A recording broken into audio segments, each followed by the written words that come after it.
नमस्कार दर्शक बंधु आपण माने देखुछंती टीवी7 ओडिसा रु कोरापुट जिला बंधुगां ब्लॉक खबर ब्लॉक स्तरीय दिव्यांग क्रीड़ा प्रतियोगिता उद्यापित खबर उपरे नजर पकेबा। बंधुगां ब्लॉक सामाजिक सुरक्षा विभाग तरफरु स्थानीय सरकारी उच्च माध्यमिक विद्यालय मिनी स्टेडियम पड़िया ठारे ब्लॉक स्तरीय दिव्यांग क्रीड़ा प्रतियोगिता उद्यापित हो जाइछि। उद्घाटन दिवस रे अतिथि माने पताका उत्तोलन पूर्वक जगतर नाथ जगन्नाथଙ୍କ फोटो चित्र रे पुष्पमाल्य धूप दीप दे कार्यक्रम को उद्घाटन करथिले। एही अवसर रे अतिथि वृंद तांक वक्तव्य रे कोन कहिसंती सुनंतु। चाइल्ड पाई भी किछ रहिबा दरकार से मानकर भी अधिकार अछि, निजस्व जीवन अछि, शांति रे खुशी रे जीवन यापन करिया पई तांको मानकर भी अधिकार अछि। से पा से मानक पन किछ परिवार अछि कहि कि से आज स्पेशल स्पोर्ट्स रो पीडब्ल्यूडी तरफरु ऑर्गेनाइज करछंती।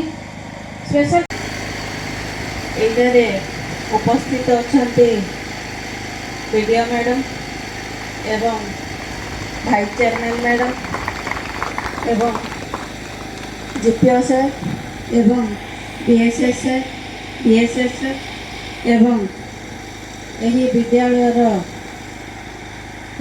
मंगलवार चलीथिबा एही प्रतियोगितार ब्लॉक रो 13टी पंचायत रु 123 जन दिव्यांग विभिन्न विद्यालयर छात्र छात्री समेत विभिन्न गाँव दिव्यांग भाई भौणी भाग नहीं।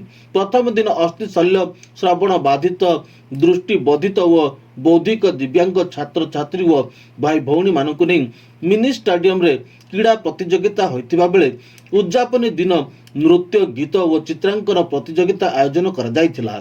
एही अवसर रे आयोजित कार्यक्रम रे ब्लॉक अध्यक्षा लक्ष्मी मीडिया मुख्य अतिथि व ब्लॉक उपाध्यक्षा गीतांजलि पीड़िका बीडीओ श्रीमती मिनती जगदब ब्लॉक कांग्रेस सभापति डी एनकेटी जीपीडीओ अमीर अक्षय कुमार प्रधान सरकारी उच्च माध्यमिक विद्यालय भारप्राप्त प्रधान शिक्षक दुर्गा प्रसाद चौधरी जिला शिक्षक संघ सह संपादक संजय कुमार सिंह सम्मानित अतिथि भाव जोगदेइथिले।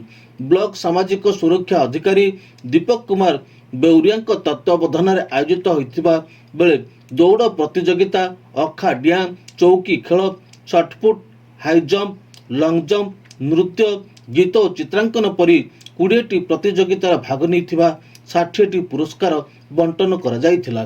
शिक्षक प्रशांत महांती मंच परिचालना करथिले। ब्लॉक रे समस्त कर्मचारी प्रतियोगिता परिचालना रे सहयोग करथिले। बंधुगां ब्लॉक रु मीना बेबरांक रिपोर्ट टीवी7 ओडिशा।